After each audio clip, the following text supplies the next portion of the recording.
Bonjour à toutes, bonjour à tous et bienvenue sur TV Vendée en ce lundi 12 janvier dans votre matinale. J'espère que vous allez bien en ce début de semaine. Bon courage à vous si vous apprêtez à prendre le chemin du travail ou bien des cours aussi pour certaines et certains, ou bon appétit si vous prenez encore votre petit déjeuner. Un repas bien sûr important pour être en pleine forme et bien démarrer sa journée et cette nouvelle semaine. Comme tous les matins, vous pouvez bien sûr réagir à l'actualité du jour avec le WhatsApp officiel de la matinale. Donc voici le numéro. Je vous rappelle que nous avons reçu en plateau il y a quelques instants dans l'invité de la matinale Eric Fresselinard, nouveau préfet du département de la Vendée depuis le 5 janvier dernier. Nous sommes revenus avec lui notamment sur ses priorités pour 2026. On se tourne maintenant du côté de la météo en ce lundi. Quel temps va donc-il faire en Vendée ? Eh bien, il va pleuvoir sur une partie du département, notamment sur le littoral ce matin, notamment dans le nord-ouest donc du département. Et puis un ciel particulièrement nuageux dans les terres, comptez 5 à 10 degrés pour ce matin. Dans l'après-midi, les conditions ne vont pas beaucoup bouger, elles resteront très similaires à celles de ce matin. Il fera plutôt doux, même très doux par rapport aux températures que nous avions en début de semaine dernière, avec 10 degrés au minimum dans les terres et 12 sur le littoral. En parlant de littoral, on regarde maintenant les horaires des marées. On commence du côté de la Tranche-sur-Mer avec une première basse mer qui avait lieu à 5h11 cette nuit. La prochaine est prévue à 17h49. À première pleine mer ce matin à 11h40, coefficient de 36 pour aujourd'hui, petit coefficient et ça ne bougera pas. Ce sera la même chose du côté du passage du Gois où la première basse mer était à 5h20. La prochaine est prévue à 17h59 et pleine mer à 10h36. On regarde maintenant également les chantiers aujourd'hui. Quels sont les chantiers prévus dans le département en ce début de semaine ? Prudence donc sur les routes. On commence du côté de Saint-Gilles-Croix-de-Vie sur la D38B. Cette route est fermée à la circulation entre le rond-point de l'Europe et le rond-point de Casino pour les travaux sur le réseau électrique. Vous avez également une circulation alternée sur la D746 au niveau de la commune de Saint-Florent-des-Bois, dans le centre-bourg, avec des travaux de réaménagement donc du centre-bourg de Saint-Florent-des-Bois. Prudence également sur la D104B au niveau de Houlme, entre Fontenay-le-Comte et Niort, avec là aussi une circulation alternée avec des travaux d'enfouissement des réseaux. Et puis vous avez également des circulations alternées sur la D160 entre Essart-en-Bocage et Sainte-Florence, avec des travaux sur le réseau de fibres, et deux circulations alternées sur la D137 entre Saint-Fulgent et Saint-Vincent-Sterlange pour les mêmes raisons.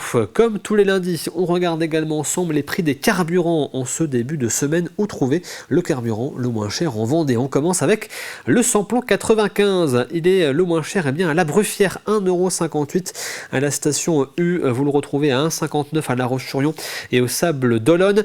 Et pour le diesel, le moins cher, c'est 1,54 € à Saint-Laurent-sur-Sèvre à la station Carrefour. Et vous le retrouvez à 1,55 € au Sable d'Olonne et à La Roche-sur-Yon. Le soleil, lui, se lève ce matin à 8h47. Il se couchera ce soir à 17h41 pour être précis. Et nous fêtons aujourd'hui les Tatiana. Bonne fête donc à toutes. Et il est temps de faire ensemble un point sur l'actualité du jour. Voici le journal.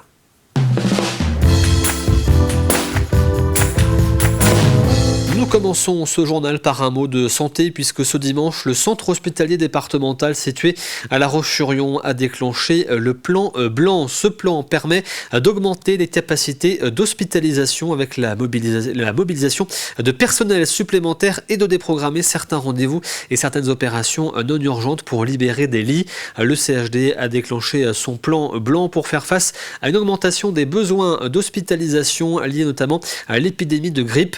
À la direction des hôpitaux de Vendée rappelle de privilégier le recours aux médecins traitants lorsque cela est possible, de contacter le 116 117 pour les soins urgents ne relevant pas d'une urgence vitale et d'appeler le 15 uniquement pour les urgences vitales. Pour l'instant, l'hôpital de La Roche-sur-Yon est le seul établissement du département à avoir déclenché le plan blanc, mais les autres établissements de Vendée font aussi face à une forte tension sanitaire. Et de santé, il en a été très largement question vendredi soir au Vendée Espace à l'occasion de la cérémonie des vœux du conseil départemental. Devant les forces vives de la Vendée, Alain Leboeuf, le président du département, a notamment annoncé la possibilité pour les jeunes Vendéens de débuter leurs études de médecine en Vendée à La Roche-sur-Yon en lien avec l'université de médecine de Nantes. Une annonce qui sera détaillée demain lors d'une conférence de presse. Sur les autres dossiers, le conseil départemental va poursuivre en 2026 ses investissements malgré un budget budget contraint, un budget qui pousse les élus à faire des choix. Élise Blanchard revient en détail sur cette cérémonie et sur les différentes annonces qui ont été faites. Collectif, investissement, mais aussi des choix difficiles. Vendredi soir, au Vent d'Espace, le président du département, Alain Leboeuf, a donné le ton de l'année 2026 en présentant ses vœux aux forces vives vendéennes. Un discours dense marqué par une conviction: en Vendée, on avance ensemble. Sur le fond, plusieurs annonces fortes. Alain Leboeuf souligne l'engagement sportif des Vendéens avec plus de 223 000 Vendéens de tout âge qui sont licenciés donc dans des clubs sportifs. Le sport reste donc une priorité avec la construction d'une nouvelle maison des sports à La Roche-sur-Yon, un projet qui s'élève à 18 millions d'euros.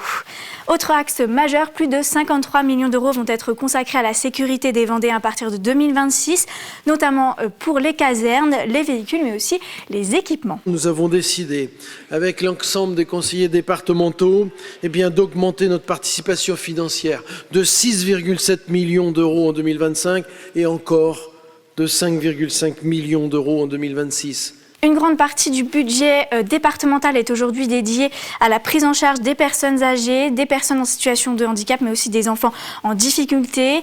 Une réponse assumée dans un département où la population vieillit plus vite qu'ailleurs. 12% des Vendéens sont âgés de plus de 75 ans contre 9% en France. Mais derrière ces engagements, Alain Leboeuf souligne un message plus grave. La situation financière des départements se tend sous l'effet de charges en hausse et de recettes gelées par l'État. Il y a donc des conséquences directes. Le président annonce la mise en pause du projet de cité du vélo à l'intersection des deux autoroutes aux Essarts en Bocage, pourtant présenté comme un projet phare du mandat. Malgré ces contraintes, Alain Leboeuf reste déterminé. En 2026, le département prévoit plus de 200 millions d'euros d'investissement, notamment pour la rénovation et la reconstruction de plusieurs collèges, mais aussi la poursuite de grands événements comme la Vendée Arctique. Il affirme une Vendée qui continue d'investir, d'organiser de grands événements et d'étendre son modèle entre attractivité, qualité de vie et esprit d'équipe. Et nous aurons l'occasion de revenir sur cette cérémonie et sur l'ensemble des dossiers qui ont été évoqués mercredi matin, puisqu'Alain Leboeuf, président du conseil départemental, sera notre invité dans la matinale à 8h10. La série noire des incendies de maisons se poursuit en Vendée. À Fontenay-le-Comte, les pompiers sont intervenus hier après-midi pour un feu de cheminée dans une maison de plain-pied. L'incendie a été rapidement maîtrisé, mais lors de la reconnaissance dans les combles, deux poutres menaçaient de s'effondrer. Un étalement a donc dû être mis en place pour sécuriser les lieux. Il n'y a pas eu de blessés ou de victimes, fort heureusement. Nous prenons maintenant la direction de l'Arabie Saoudite où se déroule actuellement le rallye Dakar. Samedi, c'était la journée de repos pour l'ensemble des pilotes avant d'aborder la deuxième et dernière semaine de course. À cette occasion, nous avons pu joindre le pilote vendéen Ronan Chabot avec son copilote Gilles Pillot. Ils sont actuellement 37e au classement. La journée de samedi pour eux était donc consacrée au repos, mais aussi aux réparations nécessaires sur leur véhicule. Aujourd'hui, c'est la journée de repos, donc c'est déjà la moitié du rallye. Donc bien sûr, on est au bivouac. Alors le mot repos, il prend pas tout à fait son sens parce qu'il y a beaucoup à faire, parce que bien sûr, là juste, vous voyez derrière moi, les gars vont passer une partie de la journée. On va refaire des essais cet après-midi sur la voiture parce qu'il faut tout laver, faire un point sur cette première semaine et puis aller se coucher de bonne heure parce que demain on repart pour une grosse journée, une grosse deuxième semaine qui est souvent la plus belle. L'autre Vendéen de ce Dakar, c'est le Chalandais Thierry Bétis qui court en mal-moto, c'est-à-dire sans assistance. Il est actuellement à la 93e position. Il nous avait indiqué avant son départ faire ce Dakar pour le plaisir, puisqu'il s'agit certainement de son dernier en moto. Et en sport toujours, les championnats de France de cyclocross se déroulaient ce week-end à Troyes. Dans la catégorie élite, le coureur de Total Énergie, Joris Delboff, s'est imposé hier et décroche donc le titre de champion de France à domicile, puisqu'il est originaire de la région. Une belle manière de débuter l'année pour l'équipe vendéenne avec un maillot tricolore. L'AMFR de Saint-Michel-et-Montmercure accueillait jeudi dernier la finale régionale du championnat de France du dessert 2026. Un concours organisé par Culture Sucre pour mettre en lumière la créativité et l'exigence technique des pâtissiers. Le matin, c'était le concours pour les juniors en formation et l'après-midi, 7 candidats dont 5 professionnels confirmés se sont affrontés avec un objectif commun, réaliser 10 assiettes identiques en 3 heures sous l'œil d'un jury technique et d'un jury de dégustation. Ce concours peut apporter un véritable coup d'accélérateur à la carrière d'un jeune pâtissier et il permet aussi de voir l'arrivée de nouvelles tendances avec une pâtisserie plus végétale mêlant épices, aromates et légumes. Légumes, aromates, épices, ce sont les odeurs qui s'échappent des cuisines de Saint-Michel-Montmercure. Pour la finale régionale du championnat de France du dessert 2026, 7 jeunes talents venus d'écoles différentes s'affrontent derrière les fourneaux. Ils ont 3 heures pour réaliser 10 assiettes identiques. Alors on recherche des candidats juniors ou professionnels qui ont envie de créer, d'innover, de proposer de nouvelles saveurs, de nouvelles textures, enfin des choses qui révolutionnent un petit peu le palais et la vue. Au-delà de la compétition, l'enjeu est aussi pédagogique. La pâtisserie professionnelle et le dessert de restaurant demandent des mois de formation et de pratique. Le dessert de restaurant, c'est une spécificité dans le métier de cuisinier et qui a du mal à avoir une reconnaissance qui n'est pas très connue et qui est pourtant en fait une très très belle spécialité mais qui attire pas trop les jeunes. C'est aussi leur donner cette visibilité-là, que cette discipline-là, elle existe et elle gagne à être connue. Je trouve ça super bien que des jeunes comme ça se lancent dans des concours et s'investissent et passent du temps pour se mettre un peu en difficulté parce que c'est un concours, c'est jamais évident. Et puis après, il y a eu du très bon travail qui a été fait, il y a des choses très différentes avec des approches différentes des produits de saison, de la réalisation d'un dessert à l'assiette. Donc ça va être marrant pour les membres du jury, je pense. Margot et Tom participent au championnat avec une ambition claire, apprendre au contact de professionnels mais surtout se dépasser et repousser leurs limites. C'est gratifiant d'avoir fait ce genre de concours, aussi très stressant. Normalement en temps, avec mes essais, je savais que le temps ça allait le faire, mais c'était la peur de faire cramer son biscuit ou des choses comme ça, où on ne peut pas refaire parce qu'on n'a que les pesées pour la réalisation. Donc on sait qu'on ne peut pas refaire une recette. Pour moi, c'était surtout une assez grande expérience parce que même si on finit dernier, on s'améliore dans le métier. Je pourrais me développer, et par exemple avec les pros qu'on a eus, je pense qu'ils pourront nous aider un peu pour la suite. Oui. Les candidats ont relevé un défi où seul compte l'exigence, la rigueur et la rapidité. Ce samedi soir à Esnay, 14 candidates ont défilé sur scène pour décrocher la couronne de Miss Vendée. Une édition particulière qui marquait les 35 ans du concours avec un spectacle plus long, des chorégraphies plus travaillées et une mise en scène particulièrement renforcée. La couronne a été remise par Miss France 2022, Diane Lair qui était présente. Et c'est donc Colline Vacheux qui a été élue Miss Vendée 2026 au terme de cette soirée placée sous le signe de l'élégance et de l'émotion. Âgée de 20 ans et originaire des Sables-d'Olonne, elle suit des études de sciences politiques. Je vous propose de l'écouter à l'issue de son élection. Je ne m'en rends toujours pas compte, c'est vraiment inattendu. Je suis très surprise mais très fière de moi, du parcours que j'ai fait. Je regrette rien de ce que j'ai fait ce soir. J'avais une promo incroyable, les filles étaient toutes incroyables. Donc je suis super contente de représenter la Vendée cette année. Je veux vraiment dire aux gens que ce n'est pas que la couronne qui me plaît, mais c'est tout l'engagement derrière au sein du département de la Vendée que je compte tenir très bien, j'espère. Je suis très nostalgique quand je suis là ce soir parce qu'en fait, et en même temps j'ai une émotion particulière, je suis tellement heureuse parce que la Vendée, c'est la première élection que j'ai faite quand j'ai été élue Miss France et le temps passe tellement vite et je trouve que ça me remet en place le fait qu'il s'est passé tellement de choses depuis et c'est là où j'ai fait ma première élection quand j'ai été élue Miss France. La Vendée m'avait si bien accueillie, je suis trop contente de revenir là célébrer avec eux les 35 ans, trop contente de pouvoir retrouver le public qui m'a montré ce que c'était le public Miss France. Donc non, hyper contente d'être en Vendée aujourd'hui. Alors 35 ans de Miss Vendée, eh bien écoutez, cela représente beaucoup de candidates, beaucoup de Miss, beaucoup de travail bien entendu, et puis une évolution. Enfin, c'est vraiment très très sympa de voir tout ce changement du début, il y a 35 ans à maintenant, parce que je suis présidente depuis 17 ans, mais j'étais là déjà il y a 35 ans. Donc impressionnant. Il y a 35 ans, on ne présentait pas autant de tableaux comme ce soir. Il y avait seulement 2 petits passages, passage maillot de bain, passage présentation au micro. Et maintenant, c'est un show. Miss Vendée, c'est un show. Pour finir, la semaine dernière, nous vous avons présenté des chiffres de la population en Vendée, publiés par l'INSEE en décembre dernier. Et une erreur s'est glissée dans notre reportage concernant la ville de Fontenay-le-Comte. Celle-ci ne perd pas d'habitants. En réalité, les communes concernées par une baisse de population sont Rive d'Autise avec moins 0,7% d'habitants et Noirmoutier-en-l'Île avec moins 0,6%. C'est la fin de ce journal. Je vous propose maintenant de regarder dans le détail votre météo pour la matinée de ce lundi. Avec, vous le voyez, donc des pluies qui arrivent notamment par le littoral, par le nord-ouest ce matin sur une bonne partie du département, à compter 5 à 10 degrés.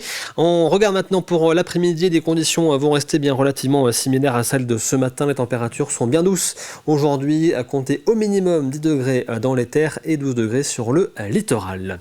Il est temps maintenant de passer au plus de l'info du jour.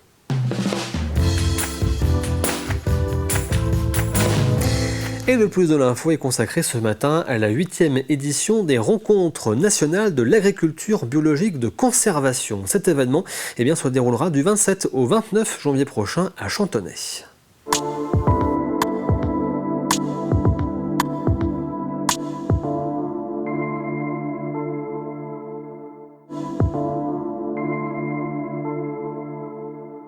Les rencontres nationales de l'agriculture bio de conservation, c'est 3 jours. Une première journée où ça sera des agriculteurs bio qui s'intéressent à la vie du sol et aux pratiques d'agriculture bio de conservation, qui seront là pour échanger entre eux sur leurs réussites, sur leurs échecs et réfléchir ensemble à trouver des solutions à telle ou telle problématique qu'ils peuvent rencontrer chez eux. La deuxième journée, c'est plutôt une journée un peu plus descendante où on va avoir des conférences et des témoignages. Donc 3 conférences le matin d'experts en microbiologie, d'un institut de recherche en Suisse, le FIBEL, qui va nous parler de son expérience sur l'agriculture de conservation en bio. Et puis Charles Pépin, qui est un philosophe et écrivain, qui va venir nous parler un peu des vertus de l'échec et des freins au changement plutôt psychologiques pour aller vers des nouvelles pratiques. C'est les rencontres nationales, mais on a aussi des Suisses qui seront là pour la conférence. On a des collègues du Québec et de Belgique qui seront également présents à cette journée. Nous, à la ferme, on a besoin de ressources techniques et de conseils pour réussir à faire ces cultures bio sans labour. On a du mal à les trouver, ces ressources, que ce soit sur Internet, en étudiant la littérature. Et ces rencontres, c'est des dizaines de paysans et des experts qui ont testé ces choses-là. Et en fait, ça nous permet vraiment d'accélérer dans nos pratiques à la ferme ici à Sainte-Cécile. C'est vraiment des questions techniques, de machines, de rotation, de qu'est-ce qu'on doit faire au champ pour ne pas se rater, pour faire ces cultures en bio et sans labour pour conserver nos sols, du strip-till en bio, de la fraise rotative travail minimum, du semis direct, tout ça c'est des choses techniques qu'on a vues et qu'on nous a décrit, que moi j'ai vu pendant ces rencontres. Le territoire de Chantonnay a décidé et souhaité accompagner ces rencontres pour différentes raisons. La première, d'abord, c'est que c'est complètement en adéquation avec le PCAET et le PAT que l'on porte. En plus, ce sont souvent des agriculteurs de notre territoire ou du territoire vendéen. Et en fait, l'idée, c'est d'accompagner l'innovation. Rentrer dans cette innovation, c'est tout à fait ce que porte notre territoire du pays de Chantonnay. Et je vous rappelle que vous retrouvez bien sûr l'ensemble des plus de l'info sur tvvendée.fr. Comme tous les lundis, il est temps de faire un point sur l'actualité sportive de ce week-end.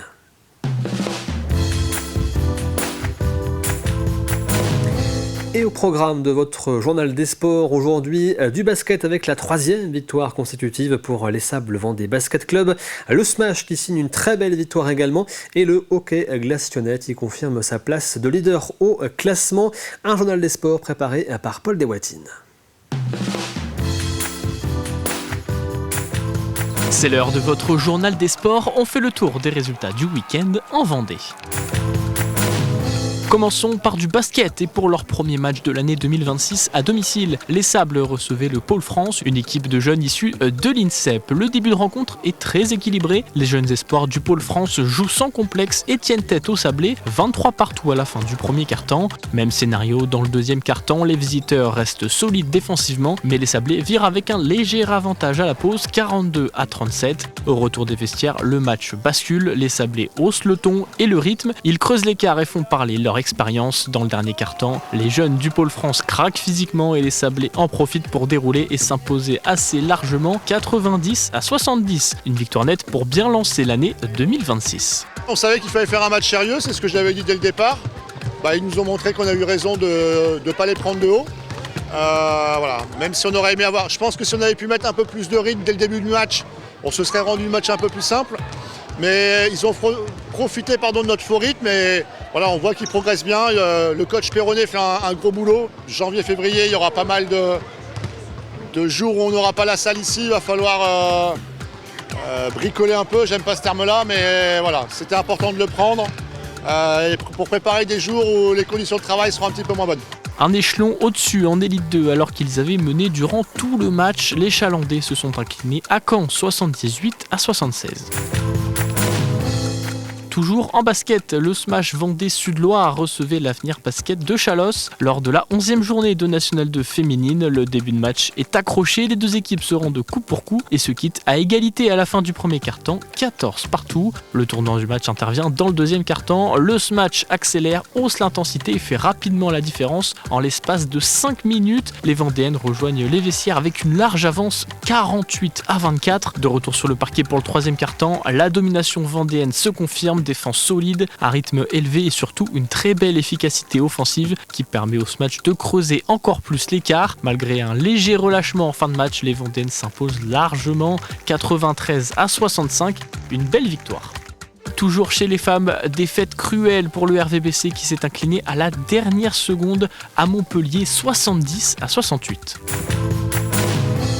Enfin, en hockey sur glace, le Hogli recevait Évry-Viry. Le début de match est intense avec des occasions pour les Franciliens, mais les Lyonnais prennent rapidement le contrôle. Quentin Durand ouvre le score après 8 minutes de jeu. Évry égalise aussitôt, mais le Hogli fait la différence avant la pause avec 3 nouveaux buts et mène 4-1 à l'issue du premier tiers-temps. Au retour des vestiaires, Évry revient à 4-3. La Roche-sur-Yon accélère alors brutalement pour prendre l'avantage. 4 buts inscrits en 10 minutes qui permettent aux Lyonnais de s'envoler 8-3 après les 2 premières périodes. Et dans le dernier tiers-temps, le Hogli poursuit sa démonstration et sa domination pour s'imposer largement 11-3 et pour confirmer sa place de leader. On savait que ça allait jouer physique en face, donc on s'est adapté aussi en face à leur jeu. On démarre super fort avec des buts dès le départ. Ils reviennent directement début du deuxième où on n'est pas dedans, on commence pas correctement. Après on savait que ça allait être agressif en face, on était préparé à ça. Alors je pense qu'on a su garder les émotions, travailler fort jusqu'à la fin du match sans rien lâcher. Donc c'est pour ça que le score en est là. C'est la fin de ce journal des sports. Ne manquez pas 85 chronos ce lundi à 18h45. 35 minutes de direct avec invité et chroniqueur pour revenir sur toute l'actualité du sport vendéen ce week-end.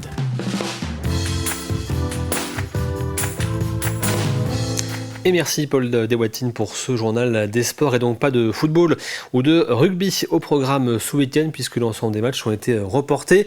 La cause, l'état des terrains après le passage de la neige le week-end dernier. La plupart des terrains étaient impraticables, donc pas de match ce week-end. Et puis vous retrouvez également en parlant de sport aujourd'hui l'entretien ce lundi avec Joël Soulard, président de la Roche Vendée Handball.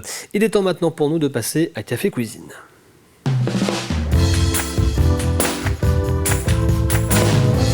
Et avant de passer au Café Cuisine de cette semaine, petit retour sur la semaine dernière où il y avait à gagner 2 places pour le cinéville de la Roche-sur-Yon. Et bravo à Tony qui habite Beaufou qui remporte donc ces 2 places. Il a trouvé effectivement l'abbaye de Nieul sur l'Autise. C'est ce que nous cherchions la semaine dernière, ce monument du sud Vendée qui a donc accueilli une enquête immersive durant les vacances de Noël. Bravo donc à Tony qui remporte ces 2 places pour le cinéville de la Roche-sur-Yon. À gagner cette semaine, c'est un plateau traiteur offert par le restaurant Green sur mesure de La Roche-sur-Yon. Et pour espérer repartir avec, eh bien voici la question de la semaine. Quelle licence fête cette année ses 30 ans et était à l'honneur lors du Wizard Furusato à Saint-Hilaire de Rayé? Et voici le premier indice de la semaine. Cette licence continue de rassembler petits-enfants, parents et même grands-parents. Je répète, cette licence continue de rassembler petits-enfants, parents et même grands-parents. Je vous invite aussi à aller fouiller dans les reportages diffusés en début de semaine dernière. Il se pourrait que vous y trouviez la réponse, mais bien sûr, je ne vous ai rien dit. Et vous avez, comme à chaque fois, jusqu'à lundi, pas du tout, jusqu'à vendredi midi pour tenter votre chance. Rendez-vous pour cela sur TV Vendée.fr, rubrique le jeu de la matinale, où vous retrouvez bien sûr la question et l'ensemble des indices jour après jour. Et je vous rappelle donc le cadeau de la semaine, un plateau traiteur offert par le restaurant Green sur mesure de La Roche-sur-Yon. C'est la fin de cette matinale. Merci à vous de l'avoir suivi. L'actualité bien sûr revient à 12h30 avec le journal. Quant à moi, je vous retrouve bien sûr demain à partir de 7h pour une nouvelle édition de la matinale. Passez d'ici là une très bonne journée devant TV Vendée bien sûr. À demain.